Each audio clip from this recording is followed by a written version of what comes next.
Hello guys, कैसे आप सभी। दोस्तों, ग्रामर का मिक्सअप प्रैक्टिस आप लोगों का चल रहा है आपके आने वाले एग्जाम्स के लिए, जिसमें आपका एसएससी का सीपीओ, एमटीएस, सीजीएल और स्टेनो एग्जाम उसके बाद रहने वाला है। बैंक, सीडीएस, एनडीए, इन सभी एग्जाम्स में आप लोगों को प्रैक्टिस की जरूरत पड़ती है और उसी प्रैक्टिस के लिए मैं आपका ये लगातार वीडियोस अपलोड कर रहा हूँ और उम्मीद करता हूँ कि आपको समझ में आ रहा होगा।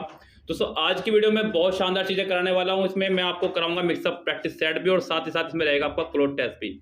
जी हाँ, बिल्कुल सही सुना आप लोगों ने बच्चों। इसमें आपका रहेगा कॉमन एरर के साथ साथ क्लोज टेस्ट भी, और साथ ही साथ बच्चों एक बहुत अच्छी खबर आप लोगों के लिए निकल के आ रही है अनअकैडमी की तरफ से। बच्चों, अनअकैडमी लेकर के आया आपके लिए अनलॉक 20 और लर्निंग फेस्टिव ऑफर।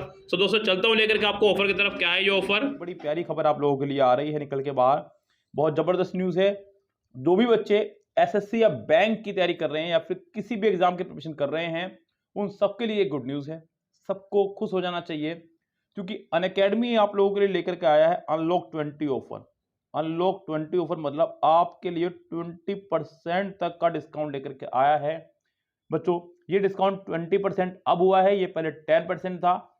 तो गाइस, अगर आप मेरा कोड जो कि है SJ3929 यूज करते हो तो आपको मिलता है 20% extra of on academy subscription.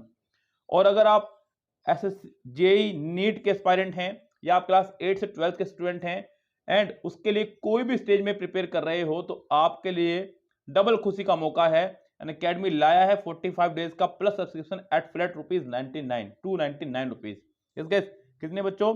299 rupees में। Yes, you heard it right, it's only 299। And अगर मेरा कोड यानी कि SJ3929 you use, then you get 20% extra off. जी बिल्कुल सही सुना आपने बच्चों। पहले ये 10% का हुआ करता था, अब आपके लिए ये 20% एक्स्ट्रा है बच्चों। कितना है ये? 20% एक्स्ट्रा। आप मेरा कोड SJ3929 इस पे लगाइएगा और 20% ऑफ पाइएगा। अनअकैडमी सब्सक्रिप्शन के परचेज करने पर you can avail a lot of benefits and these benefits are as follow: live classes with best educators, lots of live classes to learn from India's best educators, interactive live classes and guidance. You can raise your questions in live classes and get them solved 24/7. Doubt solving, none of your doubts will remain unsolved.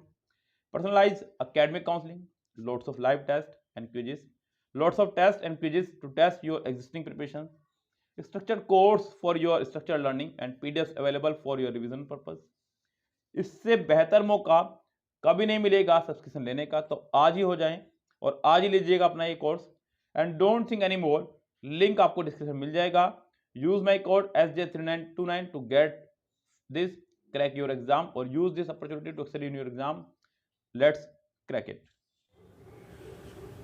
तो सबसे पहले तो guys ध्यान रखें, अगर आप लोगों ने अभी तक भी चैनल को सब्सक्राइब करके बेल आइकन नहीं प्रेस किया है तो फटाफट से कर लीजिएगा, जिससे कि आपकी स्टेनो की तैयारी घर बैठे चलती रहे फ्री में। यहाँ कह रहा है कि if you had told me earlier I will help you. ये एक कंडीशन सेंटेंस है। If plus subject, had plus verb की थर्ड फॉर्म। तो नेक्स्ट पार्ट में आपका वुड हैव और वर्ब की थर्ड फॉर्म होनी चाहिए। ये कंडीशन सेंटेंस मैं आपको वैसे तो करवा चुका हूँ ऑलरेडी, लेकिन यहाँ पे कुछ डिमांड थी आप लोगों की, तो मैं बता देता हूँ बीच बीच में कि रूल्स को क्लियर करते हुए पढ़ाया करें। यानी कि मैं रूल्स को बिल्कुल खोल करके आपको पढ़ा रहा हूँ, जिससे कि आप लोगों को बार बार ये चीज़ें रट जाएँ और आप लोग भी हर बार लिखा ही करें, ज़्यादा अच्छा होगा। कोई भी बच्चा और कॉन्फिडेंट ना हो कि मुझे तो ये रूल याद है, भले आपको याद हो, लेकिन कभी भी आप और कॉन्फिडेंट ना हो। आप लोगों को हर बार ही ये रूल लिखने होंगे। इफ़ के साथ अगर सब्जेक्ट प्लस हैड और थर्ड फॉर्म है, ध्यान देना, यहाँ पे कंफ्यूज कैसे होंगे बच्चे, उसको समझ लीजिएगा। अगर इफ़ वाले पार्ट में सब्जेक्ट के साथ में हैड प्लस थर्ड फॉर्म है, तब तो नेक्स्ट पार्ट में लगाना है वुड हैव। अगर इफ़ वाले पार्ट में सब्जेक्ट के साथ में हैड प्लस नाउन है, तब नेक्स्ट पार्ट में खाली वुड और फर्स्ट फॉर्म लगानी है। यहाँ थोड़ा सा ध्यान रखिएगा। अगर हैड के साथ में वर्ब की थर्ड फॉर्म है तो अगले पार्ट में would have plus third form, सुन लेना मेरी बात को। और अगर इस वाले पार्ट में हैड प्लस नाउन है तो अगले पार्ट में वुड प्लस फर्स्ट फॉर्म। यहाँ पर हैड प्लस थर्ड फॉर्म है तो आप नेक्स्ट पार्ट में would have plus third form का इस्तेमाल करेंगे। तो यहाँ इसका आंसर आपको हो जाएगा C, would have helped you. Would have helped you, तब जाके सेंटेंस हमारा होगा करेक्ट। फिलहाल सेंटेंस के सी पार्ट में इसके एरर है। Her mother is angry and indifferent to me. यहाँ पर कह रहा है कि angry and indifferent to me. Angry के साथ में यहाँ पर उसने टू का इस्तेमाल कर दिया। अगर देखा जाए तो क्योंकि जो सेंटेंस एंड से कनेक्ट होता है तो दोनों तरफ के वर्ड के लिए ये एक ही प्रिपोजिशन काम कर रही होती है, अगर आप लोगों ने अलग से प्रिपोजिशन नहीं लगाई है यहाँ पर। अब कमाल की बात बच्चों ये है कि एंग्री के साथ में हमारा कई सारी तरह की प्रिपोजिशन लगती है। विद लगता है अगर साथ में कोई पर्सन खड़ा हो, एट लगता है किसी के बिहेवियर के लिए, एंग्री विद किसी पर्सन के लिए, एंग्री एट किसी के बिहेवियर के लिए, एंग्री टू किसी प्रपोजल के लिए। तो यहाँ पर एंग्री के साथ में अपने खुद की एक अलग प्रिपोजिशन होनी चाहिए थी, बिकॉज आगे पर्सन खड़ा हुआ है मी, यानी कि मुझे। तो यहाँ पर मी को देखते हुए एंग्री के साथ में एक खुद की प्रपोजिशन आपकी यहाँ पर विद होनी चाहिए थी, जो कायदे की बात है। वैसे भी बच्चों मैं आपको कई बार बता चुका हूँ, आपकी ये 3 कंजक्शन आपको बहुत दुखी करेंगी, एंड, बट, और, जिनके दोनों तरफ सेंटेंस का फॉर्मेशन सेम रहना चाहिए। तो यहाँ पर एंड के पहले आपका एक वर्ड है एंग्री, एंड के बाद है एक इनडिफरेंट। इनडिफरेंट के बाद भी अपनी प्रिपोजिशन है, तो एंग्री के बाद भी अपनी प्रिपोजिशन होनी चाहिए थी। तो यहाँ पे angry with and indifferent to, यानी कि सेंटेंस के बी पार्ट में आपकी एरर है। यहाँ पे ध्यान देना, ये बड़ा ही प्यारा आपका वर्ड है, don't loiter dash the corridor. बच्चों लोइटर का मतलब होता है भटकना, इधर उधर घूमना, आवारा घूमने टाइप को बोल सकते हैं, भटकने के लिए ही। तो बच्चों don't loiter around the corridor, यानी कि अराउंड का मतलब होता है इधर उधर, जिसका इधर उधर भटकना। Don't loiter around the corridor, यानी कि थर्ड का आंसर आपका ए ही हो जाएगा करेक्ट। यहाँ पे जो मैंने थर्ड क्वेश्चन कराया आपको, तो इसका आंसर आपका हो जाएगा ए पूरी तरह से करेक्ट।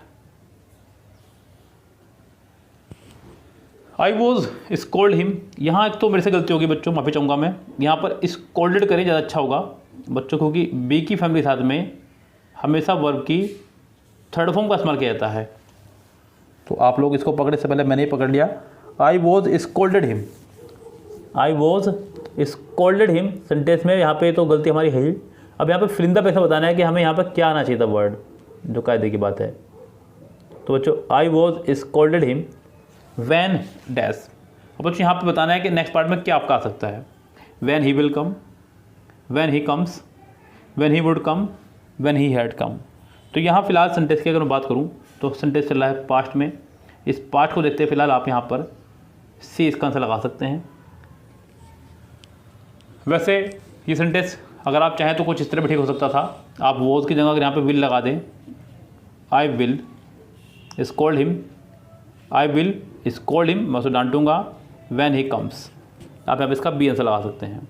यानी कि अगर आप यहाँ पे वॉज लगा दे रहे हैं तो स्कोल्ड करेंगे, अब मेरे से मिस्टेक है तब वुड, और अगर आप यहाँ पे वॉज हटा करके विल लगा देंगे तो ही कम्स। तो यहाँ सेंटेंस में आपका आंसर हो जाएगा सी फिलहाल तो, क्योंकि सेंटेंस जो है उसको देखिए आप लोग, इसका आंसर आपको हो जाएगा C correct. By rescuing the child from fire the local resident added another feeder to his cap. ये सेंटेंस इंप्रूवमेंट में भले ही सेंटेंस दे दिया है, लेकिन ये एक इडियोमेटिक सेंटेंस है बच्चों। इडियोमेटिक मतलब एक इडियम्स को इसके अंदर ला दिया गया सेंटेंस के अंदर, और फिर इसको इम्प्रूव करना है। बच्चों ये एक इडियम है, add another feather to his cap का मतलब होता है कोई उपलब्धि हासिल करना, कोई बहुत बड़ी उपलब्धि हासिल करना, बहुत ही बड़ी, जिसकी आपने उम्मीद भी ना की थी। तो यहाँ पे आपको बताना है कि इसका प्रॉपर आंसर क्या होगा। तो यहाँ पे मेड अ सिग्निफिकेंट अचीवमेंट, बहुत शानदार अचीवमेंट ग्रहण करना। Was gifted with precious things, बड़ा कीमती गिफ्ट प्राप्त करना। वॉज क्राउंड एंड रिवार्डेड, जी नहीं। तो इसका आंसर आपका हो जाएगा ए ही पूरी तरह से करेक्ट।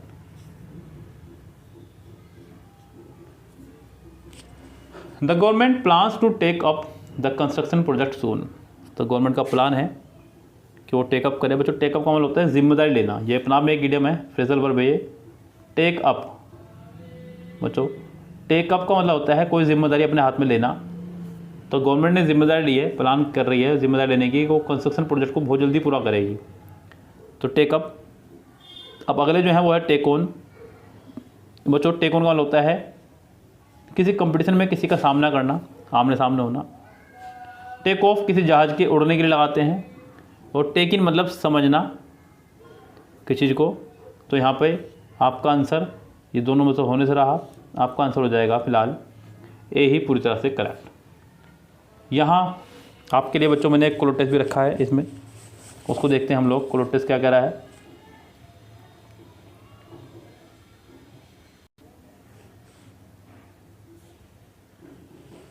ये आपके सामने क्लोज टेस्ट कह रहा है कि democracy should dash dignity of the individual, it should also aim at the dash good of the greatest dash, the opposition party should dash the wrong plans policies and decisions of the government in power, the government should cater to the dash needs of the people to make its position solid. Democracy यानी कि लोकतंत्र should dash, should dash dignity of the individual, should build, बच्चों should के साथ में तो build वैसे भी नहीं आ सकता है क्योंकि बिल्ड आपकी थर्ड फॉर्म है, इसलिए इससे बाहर हुआ। शुड इंश्योर मतलब यकीन दिलाना, किसी चीज़ को विश्वास दिलाना, शुड इंश्योर, शुड कीप या शुड सपोर्ट, तो यहाँ फिलहाल आपका आंसर हो जाएगा should ensure. Democracy should ensure dignity of the individual, it should also aim at the dash, it should also aim at the dash. अब बच्चों यहाँ पे आपको दा तो दिख ही रहा है, एम एट दा, तो बच्चों दा के बाद आपका यहाँ पर सुपरलेटिव डिग्री आनी चाहिए थी, जबकि सारी सुपरलेटिव में ग्रेटेस्ट, स्मॉलेस्ट, लार्जेस्ट, हैवीएस्ट। तो गैस यहाँ पर ये दोनों एक दूसरे के अपोजिट हैं, ग्रेटेस्ट और स्मॉलेस्ट। तो मैंने आपको हमेशा कहा है कि जब भी दो वर्ड एक दूसरे के अपोजिट हों तो उन्हीं में से कोई एक आंसर होगा। तो यहाँ पर आपका स्मॉलेस्ट तो होने से रहा क्योंकि सेंटेंस पॉजिटिव वे में चल रहा है, तो आप इसको आंसर लगा देंगे A correct, greatest. At the greatest good of the, आगे फिर से ग्रेटेस्ट आ रहा है, अब ये चेक करना होगा कि हमारा ये ग्रेटेस्ट बिल्कुल सही है। It should also aim at the greatest good of the greatest dash, बिल्कुल सही है बच्चों, of the greatest people, greatest digit, greatest number, greatest individual. तो गैस यहाँ पे ग्रेटेस्ट नंबर के लिए इस्तेमाल हो रहा है और एक ग्रेटेस्ट नंबर का मतलब यहाँ पर लोगों से ही है। यस, ऐसा क्यों बच्चों यहाँ पे, क्योंकि शुरुआत वाले में ही उसने कह दिया है democracy should ensure dignity of the individual, तो डिग्निटी का मतलब यहाँ पे महान लोगों से ही है, उन्हीं महान लोगों को रिप्रेजेंट करने के लिए यहाँ पर आपका नंबर आ रहा है of the greatest number. The opposition party should dash, जो अपोजिशन पार्टी हैं शुड डैश उन्हें होना चाहिए, रिलाई ऑन भरोसा करना चाहिए, अगेंस्ट विरोधी, सपोर्ट या अपोज। बच्चों अपोज मतलब किसी चीज़ के खिलाफ अपना रोष जताना, विरोध जताना। The opposition party should oppose on the wrong plans policies and decision of the government in power, यानी कि जो गवर्नमेंट पावर में है उनके अगर कोई प्लान रॉन्ग है, गलत प्लान है, तो उसके खिलाफ उन्हें को रोष जताना चाहिए, आवाज़ उठानी चाहिए, ये कहना चाह रहा है। The government should cater to the dash needs of the people to make its position solid, the government should cater genuine, mere, emotional या लग्जरीज। सो गाइस यहाँ पे government should cater to the genuine needs, यानी कि कोई असली सच्चाई उसके अंदर, कोई झूठ माट ना हो। मेयर मतलब मात्र, और इमोशनल लग्जरीज का तो यहाँ का मतलब नहीं बैठता है, तो यहाँ पे आपका आंसर हो जाएगा ए पूरी तरह से करेक्ट। इसी तरह से आप लोग भी प्रैक्टिस करते रहें घर पे। मैं आपको हमेशा बोल रहा हूँ बच्चों के पैसेज करना ना छोड़ें, ये जो कंप्रीहेंशन पैसेज यानी कि रीडिंग कंप्रीहेंशन आरसी जो आप लोगों की है, इसे करना बिल्कुल ना छोड़ें आप लोग। अगर आप लोग इसे करना छोड़ देंगे तो आपका स्कोर डाउन हो सकता है, आरसी में सबसे ज़्यादा नंबर आपके आ सकते हैं, और फ्री के नंबर हैं, मैं ये भी कहूँगा बिल्कुल फ्री के ही हैं। हाँ जी बिल्कुल, आपको मेहनत बिल्कुल नहीं करनी उसके अंदर, ज़रा सी मेहनत पे आपको मार्क्स मिल जाते हैं उसमें। तो अपनी मेहनत में लगे रहिएगा, तैयारी करते रहिएगा, सिलेक्शन आपके हाथों में होगा, घबराने से कुछ नहीं होगा, सिर्फ पढ़ने से होगा जो भी होगा। All the best for exams, good bye.